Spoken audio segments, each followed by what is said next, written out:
नमस्कार, स्वागत है आप सभी का डीडी न्यूज में। आपके साथ मैं हूं संध्या शर्मा। आइए बुलेटिन की शुरुआत करते हैं अब तक की हेडलाइंस के साथ। पहलगाम आतंकी हमले में सुरक्षा बलों का एक्शन जारी। सुरक्षा बलों ने 3 और आतंकियों के घर धमाके से ढाए।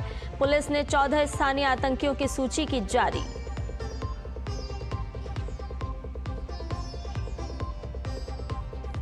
पहलगाम हमले को लेकर अमेरिकी जांच एजेंसी FBI का भारत को समर्थन। पाकिस्तानी नागरिकों के वीजा रद्द करने का फैसला आज से होगा लागू।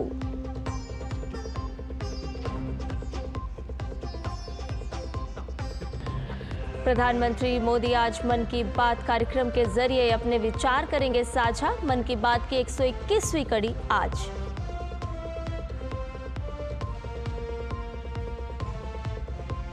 मौसम विभाग का उत्तर भारत में अगले 4 दिनों तक लू चलने का अनुमान। तटीय इलाकों में उमस भरी गर्मी रहने की जताई संभावना।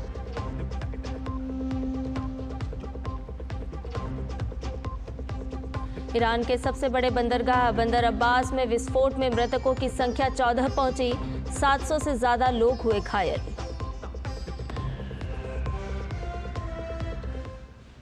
और आइए अब सभी खबरों को जान लेते हैं विस्तार से। 22 अप्रैल को पहलगाम में हुए आतंकी हमले के बाद से जम्मू कश्मीर में सुरक्षा बल लगातार एक्शन में नजर आ रहे हैं। सुरक्षा बलों ने 3 और आतंकियों के घरों को गिरा दिया है।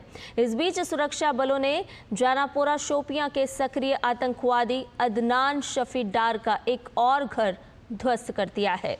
वो 1 साल पहले आतंकवादी रैंक में शामिल हुआ था। इससे पहले कुपवाड़ा के कलारोस में लश्कर ए तैयबा के आतंकी फारूक तिदुआ का घर ध्वस्त कर दिया गया। आतंकी हमले के बाद आतंकवादियों की तलाश में सेना घाटी का चप्पा चप्पा खंगाल रही है। इसी कड़ी में सुरक्षा बलों ने अब तक आतंकियों के 8 मकानों को तबाह कर दिया है। वहीं TRF के सक्रिय आतंकवादी अदनान शफी डार पुत्र मोहम्मद शफी डार निवासी वंजुना मेलहुर्रा जैनापोरा का 2 मंजिला घर ध्वस्त कर दिया गया। इससे पहले सुरक्षा बलों ने 5 और आतंकियों के घर ध्वस्त किए थे। इस बीच पुलिस ने 14 स्थानीय आतंकियों की लिस्ट भी जारी की है। सूत्रों के अनुसार 20 से 40 वर्ष की आयु के ये लोग पाकिस्तान से विदेशी आतंकवादियों को रसद और जमीनी स्तर पर सहायता प्रदान कर रहे थे। जम्मू कश्मीर पुलिस ने अभी तक 175 संदिग्धों को हिरासत में लेकर पूछताछ की है ताकि पहलगाम हमले के पीछे का पूरा सच बाहर आ सके। जम्मू कश्मीर के पहलगाम में हुए आतंकी हमले की जांच राष्ट्रीय जांच एजेंसी NIA करेगी। सूत्रों ने कहा है कि अब एजेंसी आतंकी हमले की घटना की औपचारिक जांच करेगी। इससे पहले NIA की टीम ने आतंकी हमले वाली जगह का दौरा किया था। यह हमला इसी महीने की 22 तारीख को जम्मू कश्मीर के पहलगाम के बैसुरन वन क्षेत्र में हुआ था, जिसमें 26 लोग मारे गए और कई अन्य घायल हुए। पहलगाम हमले के बाद FBI निदेशक काश पटेल ने भारत को पूर्ण समर्थन देने की बात कही है।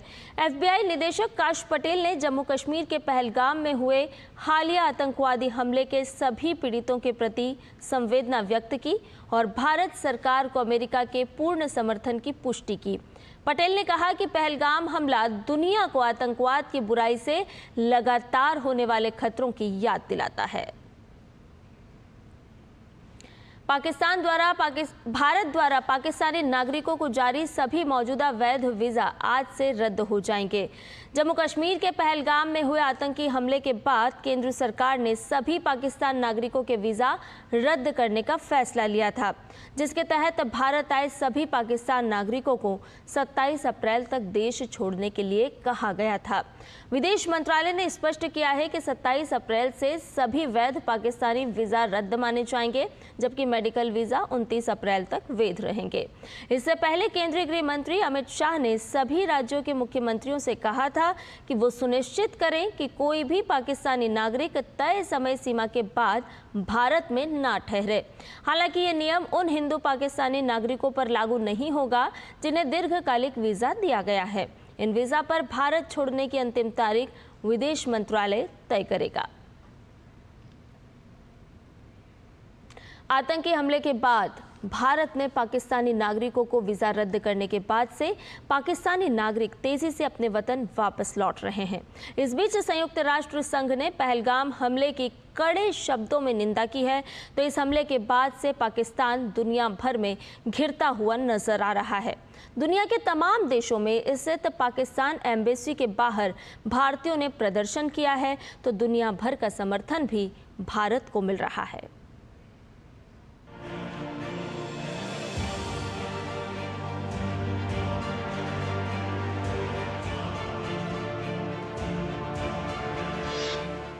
पहलगाम हमले के बाद भारत का सख्त कदम, पाकिस्तानी नागरिक लौट रहे अपने वतन।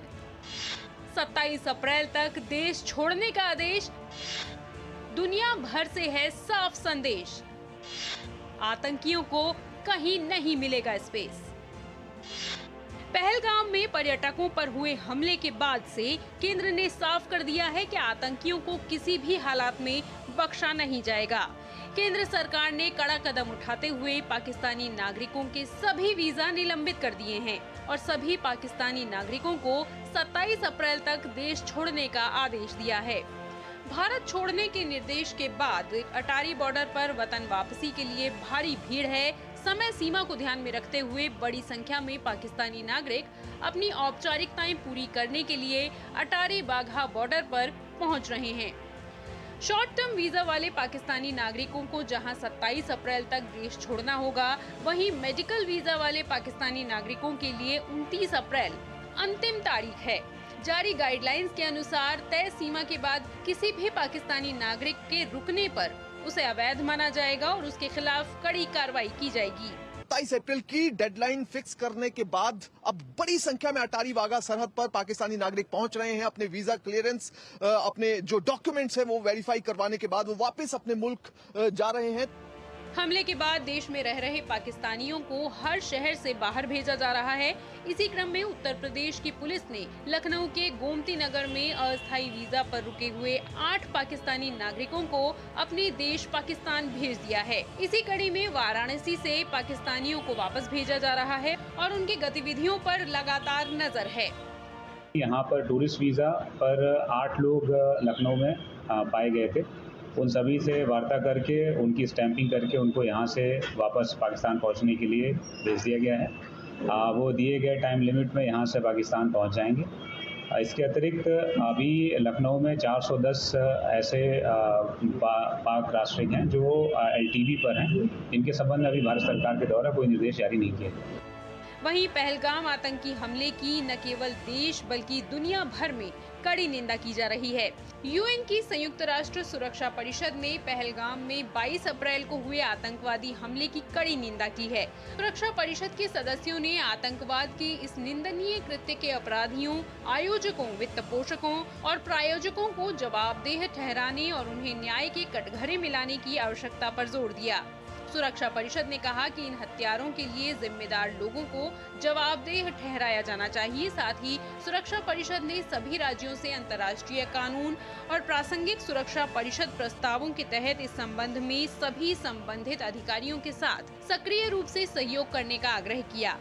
पहलगाम आतंकी हमले को लेकर दुनिया भर में गुस्सा साफ देखा जा रहा है।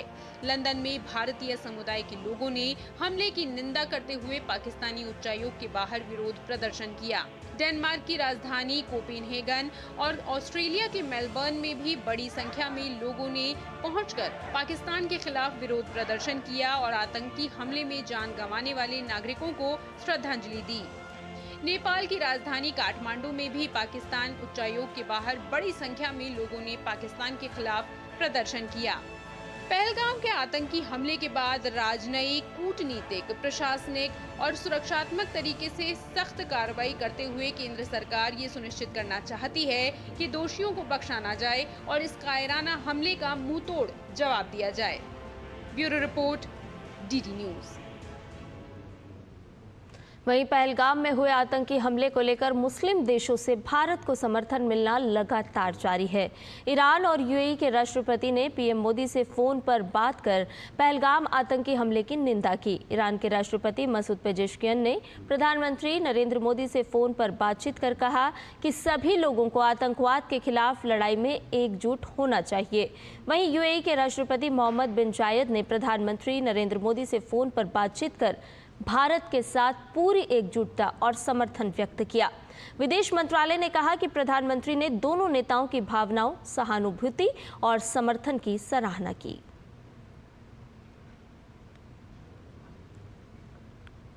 पहलगाम हमले के बाद संघ प्रमुख मोहन भागवत ने कहा है कि अहिंसा हमारा धर्म है और गुंडों को सबक सिखाना भी हमारा धर्म है। राजधानी दिल्ली में आयोजित एक पुस्तक विमोचन कार्यक्रम में मोहन भागवत ने कहा कि राजा का कर्तव्य है प्रजा की रक्षा करना। कार्यक्रम में अपने संबोधन के दौरान उन्होंने कहा कि हमारा धर्म संतुलन देने वाला धर्म है। आतताइयों से मार ना खाना और गुंडागर्दियों को सबक सिखाना, ये भी हमारा धर्म है। अहिंसा हमारा धर्म है, आतताइयों से मार न खाना, गुंडागर्दी वालों को सबक सिखाना, ये भी हमारा धर्म है। हम कभी भी अपने पड़ोसियों की कोई अपमान, कोई हानि नहीं करते, लेकिन ऐसा हम रहते हैं तो भी अगर कोई उतर आए बुराई पर, तो वहां पर अब दूसरा इलाज क्या है? राजा का कर्तव्य है प्रजा की रक्षा करना, राजा अपना कर्तव्य करेगा। दोनों धर्म है, इसलिए गीता में अहिंसा का ही उपदेश है। अहिंसा का उपदेश इसलिए किया कि अर्जुन लड़े और मारे, क्योंकि उस समय ऐसे लोग थे सामने कि अब उनके विकास का दूसरा इलाज नहीं था। प्रधानमंत्री नरेंद्र मोदी आज सुबह 11 बजे मन की बात कार्यक्रम में अपने विचार साझा करेंगे। ये इस मासिक रेडियो कार्यक्रम की 121वीं कड़ी होगी। दूरदर्शन और आकाशवाणी के सभी नेटवर्क, समाचार वेबसाइट और न्यूज़ ऑन मोबाइल ऐप पर कार्यक्रम का सीधा प्रसारण होगा। पीएम मोदी मन की बात कार्यक्रम के माध्यम से सामाजिक जागरूकता, शिक्षा, स्वच्छता, खेल, विज्ञान और तकनीकी क्षेत्र में उपलब्धियों, सरकार की विकास योजनाओं और भारत की वैश्विक स्थिति जैसे महत्वपूर्ण मुद्दों पर चर्चा करते हैं। इस मासिक कार्यक्रम के माध्यम से न केवल बड़े राष्ट्रीय मुद्दों पर बात होती है, बल्कि स्थानीय और सामाजिक परिवर्तन को लेकर हो रही कोशिशों का भी जिक्र होता है। बात करते हैं मौसम की, क्योंकि मौसम विभाग ने अगले 4 दिनों के दौरान राजस्थान, मध्य प्रदेश, हरियाणा और पंजाब में लू चलने का अनुमान व्यक्त किया है। बिहार, झारखंड, केरल, तमिलनाडु, पुडुचेरी और तटीय आंध्र प्रदेश में उमस भरी गर्मी रहने का भी अनुमान है। पंजाब, हरियाणा, चंडीगढ़, दिल्ली और राजस्थान में अगले 2 दिनों के दौरान अधिकतम तापमान में कोई बदलाव नहीं होने का अनुमान व्यक्त किया गया है। शनिवार को राजधानी दिल्ली का तापमान 43 डिग्री सेल्सियस के पार पहुंचा। वहीं उत्तर प्रदेश कई शहरों जैसे कानपुर, सुल्तानपुर, गाजीपुर, वाराणसी और प्रयागराज में तापमान 44 डिग्री सेल्सियस के पार पहुंच गया। मौसम विभाग ने लू का कारण साफ आसमान और शुष्क हवाओं को बताया है। हालांकि आज पूर्वी हवाओं के चलते तापमान में मामूली गिरावट आने की संभावना है। वहीं देश के तटीय हिस्सों में भी तापमान बढ़ेगा। तापमान के बढ़ने से तटीय इलाकों में उमस में भी इजाफा होगा। वहीं देश के पूर्वोत्तर राज्यों, पश्चिमी हिमालयी क्षेत्रों और दक्षिण भारत के कुछ हिस्सों में हल्की से मध्यम बारिश का अलर्ट जारी किया गया है। खबरों में बढ़ते हैं आगे। भारत और अमेरिका के बीच द्विपक्षीय व्यापार समझौते पर निरंतर बातचीत और संवाद जारी है। वाणिज्य एवं उद्योग राज्य मंत्री जितिन प्रसाद ने अमेरिका दौरे पर कल कहा कि द्विपक्षीय व्यापार समझौते के तौर तरीकों के पहले चरण पर इस साल अक्टूबर तक शुरू हो जाएगा। न्यूयॉर्क में भारत के महावाणिज्य दूतावास के एक संवाद सत्र में उन्होंने कहा कि दोनों देशों में बहुत अच्छे संबंध हैं और दोनों देशों के बीच लगातार संवाद और संचार होता रहता है।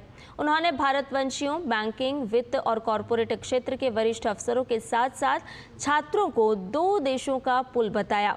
उन्होंने इंडस्ट्री के अलग अलग अधिकारियों के साथ भी विस्तार से बातचीत की। बुलेटिन में खबरें अभी और भी हैं, लेकिन फिलहाल रुक रहे हैं एक छोटे से ब्रेक के लिए। जल्द हाजिर होंगे।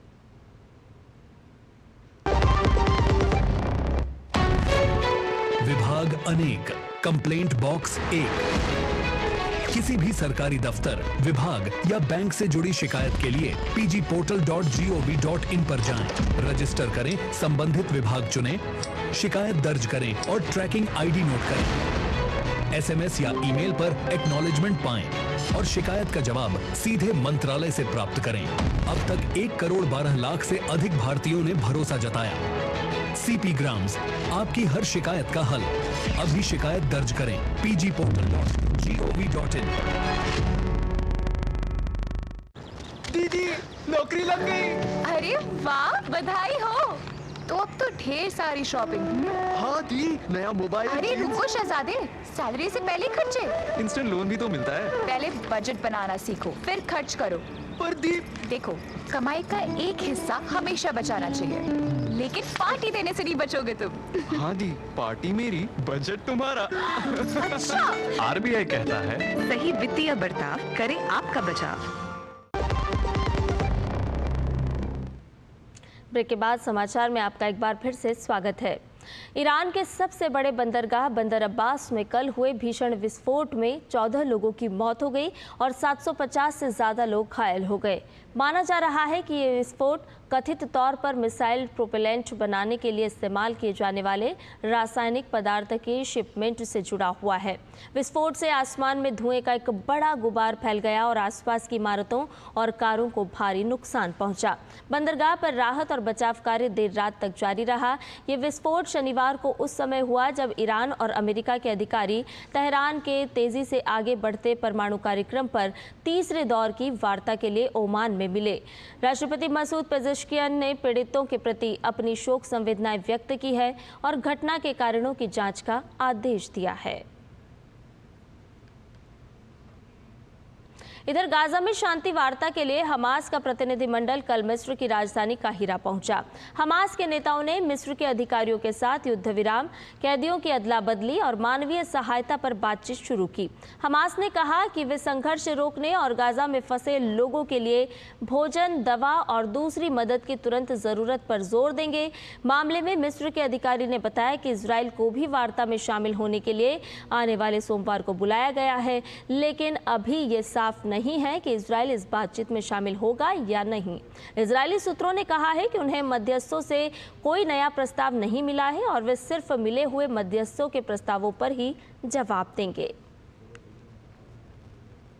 ईरान और अमेरिका के बीच तीसरे दौर की परमाणु वार्ता मस्कट में संपन्न हुई। दोनों देशों ने अगले सप्ताह वार्ता जारी रखने पर सहमति जताई। इन वार्ताओं का मकसद ईरान के परमाणु कार्यक्रम को लेकर दशकों पुराने गतिरोध को हल करना है। वार्ता के बाद ईरान के विदेश मंत्री अब्बास अरागची ने कहा कि इस दौर की वार्ता पहले से कहीं ज़्यादा गंभीर रही और दोनों पक्ष धीरे धीरे परमाणु मुद्दे के तकनीकी पहलुओं में ज़्यादा गहराई में जा रहे हैं। इस बीच अमेरिकी राष्ट्रपति डोनाल्ड ट्रंप ने विश्वास जताया है कि वे एक नया समझौता करने में सफल होंगे जो ईरान को परमाणु हथियार विकसित करने से रोक सकेगा। अब्बास अरागची और ट्रंप के मध्य पूर्व के विशेष दूत स्टीव विटकोफ के बीच 6 घंटे की अप्रत्यक्ष वार्ता मस्कट में ओमानी अधिकारियों की मध्यस्थता में हुई है। इससे पहले पिछले सप्ताह रोम में हुए दूसरी दौर की वार्ता।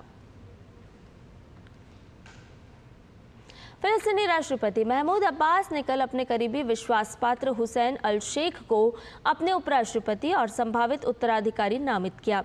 फिलिस्तीन मुक्ति संगठन ने बयान जारी करते हुए कहा कि ये कदम फिलिस्तीनी नेतृत्व पर अंतर्राष्ट्रीय संदेह को दूर करने के लिए आवश्यक माना जा रहा है। 89 वर्षीय महमूद अब्बास साल 2004 में वरिष्ठ नेता यासर अराफात की मौत के बाद से फिलिस्तीन मुक्ति संगठन और फिलिस्तीनी प्राधिकरण के प्रमुख रहे हैं। हालांकि हाल के सालों में वे उत्तराधिकारी की नियुक्ति सहित आंतरिक सुधारों का विरोध करते रहे हैं।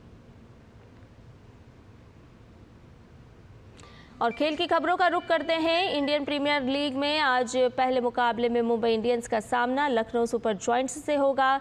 ये मैच मुंबई के वानखेड़े स्टेडियम में दोपहर 3:30 बजे से खेला जाएगा। हार्दिक पांड्या की अगुवाई वाली मुंबई की टीम लखनऊ सुपर जॉइंट्स को हराकर लगातार 5वीं जीत दर्ज करने के इरादे से उतरेगी। दूसरी ओर लखनऊ सुपर जॉइंट्स आज के मुकाबले में जीत हासिल कर चौथे स्थान पर आने की कोशिश करेगी।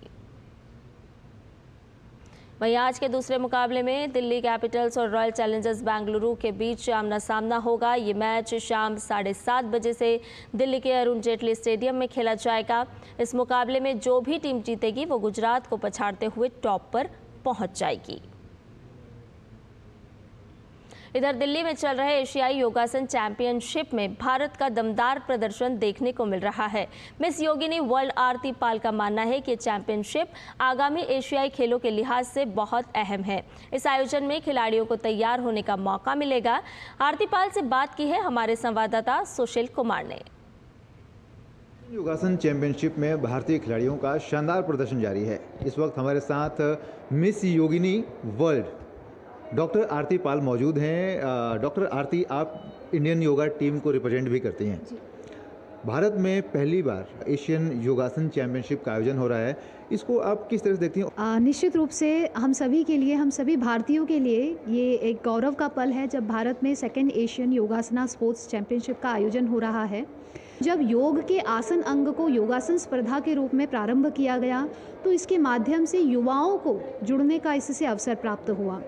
मैं यदि स्वयं अपनी बात करूं तो मुझे 2004 में, जब मैं मात्र 12 वर्ष की थी, तो योगासन स्पर्धा के माध्यम से मुझे योग से जुड़ने का अवसर प्राप्त हुआ और आज उसी का यह फल है, ये उसी की फलश्रुति है कि आज इतनी बड़ी चैंपियनशिप में भारत का प्रतिनिधित्व करने का अवसर मुझे प्राप्त हो रहा है। आरती, आने वाले समय में एशियाई चैंपियनशिप का भी आयोजन हो रहा है जिसमें योग को शामिल किया गया है, तो इतने बड़े मंच पे जाने के लिए भारतीय खिलाड़ियों की तैयारी क्या होगी? जी, वर्ल्ड योगासना के माध्यम से यह सभी फेडरेशन संचालित हैं और इनके माध्यम से नए नए खिलाड़ी तैयार हो रहे हैं और ग्रास रूट लेवल से खिलाड़ियों को तैयार करने का काम किया जा रहा है। तो निश्चित रूप से भारत में ये जो ग्रास रूट लेवल पर कार्य हो रहा है, तो आगे चलकर यदि हम एशियन गेम्स की बात करें, हम कॉमनवेल्थ गेम्स की बात करें या हम इवन ओलंपिक गेम्स की बात करें, तो उसमें योगासन में भारत पूरे विश्व का प्रतिनिधित्व करेगा। यहाँ पर जो हम देख रहे हैं कि किस देशों के खिलाड़ी हैं, जब आपसी प्रतिस्पर्धा में जब आमना सामना हो रहा है इनको, तो आपको क्या लगता है कि हमारे खिलाड़ी, चाहे अन्य देशों के जो खिलाड़ी हैं, वो उनमें कैसी प्रतिस्पर्धा नजर आ रही है? जी, भारतीय खिलाड़ियों की यदि परफॉर्मेंस की मैं बात करूं तो भारतीय खिलाड़ी अपना बहुत अच्छा प्रदर्शन कल से यहां पर दे रहे हैं। तो यदि मैं बात करूं सभी कैटेगरीज में और सभी एज ग्रुप्स में हमारे भारतीय खिलाड़ी बहुत अच्छा प्रदर्शन कर रहे हैं। आरती, बहुत बहुत शुक्रिया दूरदर्शन जुड़ने के लिए। तो एशियाई योगासन चैंपियनशिप में एशिया के कई देशों से आए खिलाड़ियों के बीच शानदार प्रतियोगिता सामने आ रही हैं। कैमरामैन राधाकृष्ण के साथ सुशील कुमार, GT न्यूज़, दिल्ली। वहीं दिल्ली के मुख्यमंत्री रेखा गुप्ता और केंद्रीय संस्कृति मंत्री गजेंद्र सिंह शेखावत ने दिल्ली के इंदिरा गांधी इंडोर स्टेडियम में जारी दूसरे एशियाई योगासन खेल चैंपियनशिप पहुंचकर खिलाड़ियों का हौसला बढ़ाया। सीएम रेखा गुप्ता ने खिलाड़ियों द्वारा एक खेल के रूप में योग क्रियाओं के प्रदर्शन की सराहना करते हुए उन्हें शुभकामनाएं दी। साथ ही उन्होंने कहा कि दिल्ली में एशियाई योगासन चैंपियनशिप का आयोजन देश के लिए बड़ी उपलब्धि है। इस प्रतिष्ठित अंतर्राष्ट्रीय आयोजन का ये इवेंट आज दिल्ली में हो पा रहा है, इसके लिए मैं बहुत ही गर्व की अनुभूति कर रही हूँ। इसकी अगली श्रृंखला में ये खेल योगासन 2026 में जापान में आयोजित होने वाली एशियाई खेलों में भी शामिल होगा। ये भी हम सब के लिए बड़ी खुशी की बात है और साथ ही मैं ये आशा करती हूँ कि 2036 में होने वाले ओलंपिक खेलों में भी भारत की ओर से योगासन उस खेल प्रतियोगिताओं में शामिल होगा। इसके लिए भी मैं आपको शुभकामनाएं देती हूँ। वहीं फिट इंडिया एम्बेसडर और योगा कोच दिव्या आहूजा ने कहा कि योग अब एक खेल के रूप में दुनिया भर में अपनी अलग पहचान बना रहा है, साथ ही फिट इंडिया की मुहिम को और अधिक सार्थक कर रहा है। यहाँ पे सेकेंड एशियन योगासना चैंपियनशिप हो रही है और आप देखिए कि किस तरह से योग को बढ़ावा मिल रहा है। And thanks to our honourable prime minister Shri Narendra Modi ji, जिन्होंने फिट इंडिया मूवमेंट स्टार्ट की है और अब साथ में योग भी एक स्पोर्ट्स की तरह आ गया है। तो अब देखिए दोनों के दोनों मिल के हम वर्ल्ड वाइड पे कितना ज़्यादा फिटनेस को फैला सकते हैं। समाचार में फिलहाल इतना ही, मुझे दीजिए इजाज़त, नमस्कार।